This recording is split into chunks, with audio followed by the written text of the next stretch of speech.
Army chief general Asim Munir سے مذاکرات ناکام ہو چکے ہیں کشمیری ایکشن کمیٹی کے، اور کشمیری ایکشن کمیٹی نے آج سے، جی ہاں دوستو، آج سے لانگ مارچ کا آغاز کر دیا ہے۔ آج 26 مارچ کو دوستو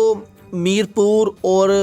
باقی جو ڈویژنز ہیں وہاں سے قافلے راولہ کوٹ میں داخل ہوں گے۔ کل جو ہے وہ آپ کہہ لیں الیکشن بھی ہے، الیکشن جو ہے وہ کل میرپور ڈویژن، اس کے علاوہ کوٹلی اور مظفر آباد میں یہاں پر الیکشن جو ہیں وہ اسٹیبلشمنٹ نے کروانے ہیں، اور کل ان پر ووٹنگ ہونی ہے۔ اور کل ہی کے دن، جی ہاں دوستو، کل ہی کے دن کشمیری لیڈرز نے اعلان کر دیا ہے کہ لانگ مارچ مظفر آباد کی طرف بڑھے گا، یعنی کل 27 کو عوام جو ہے وہ راولہ کوٹ شہر کے اندر داخل ہو جائے گی، جس کا محاصرہ بڑے لیول پر کیا گیا ہے۔ Army chief general Asim Munir سے دوستو 10 دنوں سے مذاکرات جاری تھے، اسٹیبلشمنٹ سے مذاکرات جاری تھے۔ Army chief general Asim Munir کے کہنے پر 13 جولائی کو لانگ مارچ کی کال واپس لی گئی تھی، اور اب دوبارہ سے یہ لانگ مارچ کی کال جو ہے کشمیری عوام نے دے دی ہے، لیکن مذاکرات ناکام ہوئے کیوں؟ یہ ہے دوستو اصل سوال کہ اسٹیبلشمنٹ کتنی چالاکی سے لیڈرز کو جو عوامی ایکشن کمیٹی کے ہے ان کو دھوکہ دے رہی تھی،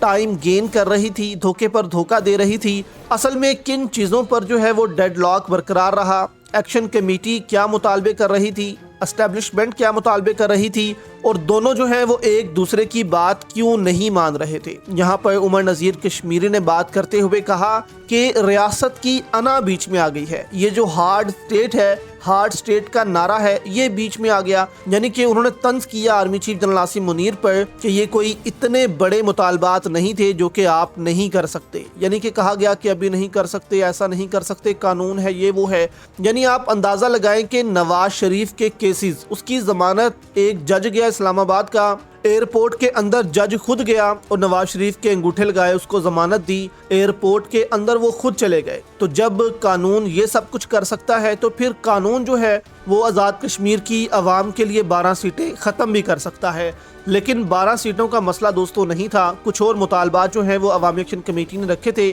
جس پر ڈیڈ لاک جو ہے وہ برقرار رہا۔ یہاں پر دوستو پانی کا جو مسئلہ ہے، اصل میں اب یہ سر اٹھانے لگا ہے۔ پنجاب جو بار بار طنز کر رہا تھا کہ ہماری خوراک لیتے ہو، ہماری خوراک لیتے ہو، ہمیں ہی گالیاں دیتے ہو، تو مریم نواز نے جو طنز کیے ہیں کشمیری عوام پر، اب پانی کا مسئلہ پنجاب کے لیے بن رہا ہے۔ یہ بھی دوستو ایک بڑا مسئلہ سر اٹھا رہا ہے، اس پر بھی مریم نواز جو ہیں وہ بڑی مشکل میں پڑنے والی ہیں۔ اب اصل میں دوستو جب مذاکرات شروع ہوتے ہیں تو عمر نذیر کشمیری جو ہیں وہ پھر عوام کے سامنے سب کچھ رکھتے ہیں۔ کل رات انہوں نے عوام کے سامنے سب کچھ رکھا۔ عمر نذیر کشمیری کہتے ہیں کہ جب مذاکرات شروع ہوئے تو 13 جولائی کو انہوں نے کہا کہ ایسا نہ کریں، موبائل میں کانفرنس کال پر یہ سب کچھ طے ہوا، اور 15 جولائی کو پھر وہ ہمارے پاس یہاں پر آ گئے۔ 2 لوگ انہوں نے کہا کہ یہیں کے تھے، باقی جو ہیں وہ ڈیلیگیشن پاکستان سے آیا تھا، یعنی کہ وہی جو army chief general Asim Munir نے لوگوں کو اپوائنٹ کیا تھا کہ آپ جا کر مذاکرات کریں، اور آرمی چیف کے کہنے پر ہی لانگ مارچ جو ہے اس کو روکا گیا تھا۔ لیکن اب وہ کہتے ہیں کہ ہمیں دھوکہ دیا گیا۔ انہوں نے کہا کہ ہم نے کچھ مذاکرات رکھے تھے کہ یہ جو ریاست کی انا ہے اس کو ایک دفعہ سائٹ پر رکھیں، اور شوکت نواز میر جو ہیں ان کو فوری طور پر رہا کریں، بے شک عدالتوں کے تھرو رہا کر دیں، عوام پر جو کیسز بنائے گئے ہیں آپ وہ بھی ختم کر دیں، اور جن لوگوں نے ہمارے نوجوانوں کو قتل کیا ہے، ان کو شہید کیا ہے، ان کے خلاف FIR فوری طور پر درج کی جائے، اور عوامی ایکشن کمیٹی کو جو ہے وہ ان بین کیا جائے۔ یہ ہمارے مطالبات تھے، لیکن وہ کہنے لگ گئے کہ تھوڑی دیر ہے، ابھی ہفتہ لگے گا، 10 دن لگ سکتے ہیں۔ انہوں نے کہا کہ نہیں، ایسا نہیں ہو سکتا، پہلے آپ دھرنا ختم کریں، پھر یہ سارے مطالبات جو ہیں وہ آپ کے ایکسیپٹ کریں گے۔ ہم نے کہا چلیں بین والا جو معاملہ ہے کہ ان بین کریں، وہ تو چلے بعد میں بھی دیکھا جائے گا، لیکن یہ جو عوام پر جو کیسز بنائے گئے ہیں ان کو تو آپ واپس لیں، عوام کا کیا قصور ہے، ان پر سارے کیسز جو ہے وہ واپس لیے جائیں۔ پھر ٹال مٹول کی گئی کہ نہیں جی ایسا ہے تو ویسا ہے، جبکہ 12 سیٹیں مکمل طور پر ختم نہیں کی جا رہی تھیں، اور ٹائم گین جو ہے وہ کیا جا رہا تھا کہ بس کسی طرح ہم ٹائم لیتے رہیں عوام سے۔ تو یہاں پر شوکت نواز میر نے کہا کہ اب بس